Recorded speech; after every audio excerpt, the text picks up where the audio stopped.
Hello friends, ఈరోజు మన వీడియోలో సీజన్లో మాత్రమే దొరికే మామిడి పళ్ళతో నోట్లో వెన్నలా కరిగిపోయే బర్ఫీ రెసిపీ అయితే చూపించబోతున్నాను. ఈ బర్ఫీని చాలా ఈజీగా తయారు చేసుకోవచ్చు ఎవరైనా. వీడియో అంతా చూసిన తర్వాత మీరు కూడా ఈ బర్ఫీని ఒకసారి మ్యాంగో సీజన్లో ట్రై చేయండి. ట్రై చేసి మీకు ఎలా అనిపించిందో కామెంట్ చేయండి. ఇప్పుడు ఈ స్వీట్ ఎలా తయారు చేసుకోవాలో చూద్దాం రండి. బర్ఫీ తయారు చేసుకోవడానికి మార్కెట్లో దొరికే ఎలాంటి మామిడి పళ్ళనైనా తీసుకోవచ్చు. స్వీట్గా ఉండే మామిడి పళ్ళను మాత్రమే తీసుకోవాలి.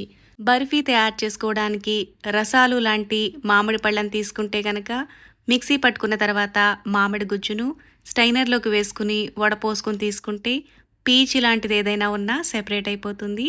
ఇక్కడ నేను బంగినపల్లి మామిడి పళ్ళను తీసుకున్నాను కాబట్టి వడపోసుకోవాల్సిన అవసరం లేదు. డైరెక్ట్గా మిక్సీ జార్లోకి వేసుకుని మిక్సీ పట్టుకుని తీసుకోవడమే. కప్పు వరకు మామిడి పండు ముక్కలను తీసుకుని మిక్సీ జార్లోకి వేసుకుని మెత్తగా మిక్సీ పట్టుకుని పక్కకు పెట్టుకోవాలి.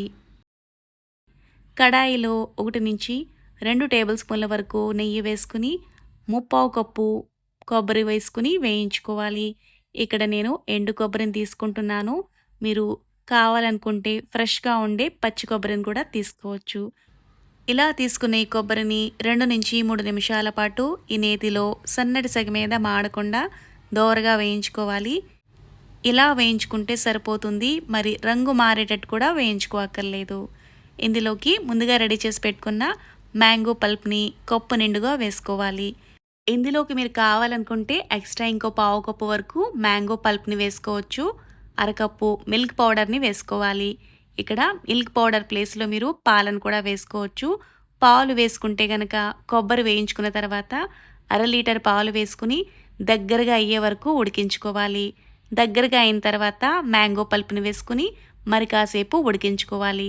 కానీ ఇలా మిల్క్ పౌడర్ని వేసుకోవడం వల్ల ఈ స్వీట్ మనకి తొందరగా అయిపోతుంది. స్టవ్ని మీడియం ఫ్లేమ్లోనే ఉంచుకుని కలుపుకుంటూ ఉడికించుకుంటూ ఉంటే ఇలా దగ్గరగా అయిపోతుంది. ఇందులో మీరు కావాలనుకుంటే యాలకుల పొడి వేసుకోవచ్చు. ఈ స్వీట్ మ్యాంగో ఫ్లేవర్ ఉంటేనే బాగుంటుంది కాబట్టి ఇక్కడ నేను యాలకుల పొడి అయితే వేయట్లేదు. యాలకుల ఫ్లేవర్ కావాలనుకుంటే కొద్దిగా యాలకుల పొడిని ఈ స్టేజ్లో వేసుకోవచ్చు. మీ స్వీట్నెస్కి తగ్గట్టు పంచదారని ఎక్కువ లేదా తక్కువగా వేసుకోవచ్చు. నేనైతే ఇక్కడ ఒక 1/4 కప్పు వరకు పంచదారని వేసాను. మామిడి పళ్ళు తీయగానే ఉంటాయి కాబట్టి మీరు పంచదారని ఎక్కువ లేదా తక్కువగా చూసుకుని కూడా వేసుకోవచ్చు. పంచదార అంతా కరిగి స్వీట్ ఇలా పలుచగా అయిపోతుంది. ఇలా పలుచగా అయినా సరే మీడియం ఫ్లేమ్లోనే ఉంచుకుని గరిటతో కలుపుకుంటూ ఉడికించుకుంటూ ఉంటే ఇలా తిక్కిగా అయిపోతుంది. కాసేపటికి పాన్ నుంచి ఇలా సెపరేట్ అయిపోతుంది. ఇలా సెపరేట్ అయ్యే వరకు ఉడికించుకోవాలి. ఇప్పుడు స్టవ్ ఆఫ్ చేసేసుకొని ఏదైనా ప్లేట్కి కానీ లేదా ఇలా బాక్స్లో కానీ బటర్ పేపర్ వేసుకుని కొద్దిగా నెయ్యి రాసుకొని ముందుగా రెడీ చేసి పెట్టుకున్న స్వీట్ని ఇందులోకి వేసుకోవాలి. స్వీట్ ఈవెన్గా ఉండడం కోసం స్పూన్తో సెట్ చేసుకుని పూర్తిగా చల్లారిన తర్వాత ప్లేట్లోకి తిరిగి వేసుకుంటే ఈజీగా సెపరేట్ అయిపోతుంది. ఇప్పుడు ఈ స్వీట్ని మీకు నచ్చిన డ్రై ఫ్రూట్స్తో గార్నిషింగ్ చేసుకోవచ్చు. ఇక్కడ కొద్దిగా కొబ్బరి కూడా వేస్తున్నాను, చూడడానికి బాగుంటుంది. ఇప్పుడు మీకు నచ్చిన షేప్లో వీటిని కట్ చేసుకుని తీసుకోవడమే. ఇలా తయారు చేసుకున్న ఈ మ్యాంగో బర్ఫీ మ్యాంగో ఫ్లేవర్తో చాలా చాలా బాగుంటుంది.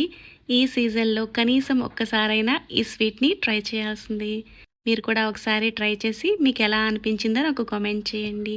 వీడియో నచ్చితే లైక్ చేసి మరిన్ని వీడియోల కోసం కొత్తగా చూసే వాళ్ళైతే ఛానల్ని సబ్స్క్రైబ్ చేసుకోండి. ఇలా తయారు చేసుకున్న ఈ బర్ఫీ సాఫ్ట్గా నోట్లో వెన్నలా కరిగిపోతుంది. Thanks for watching.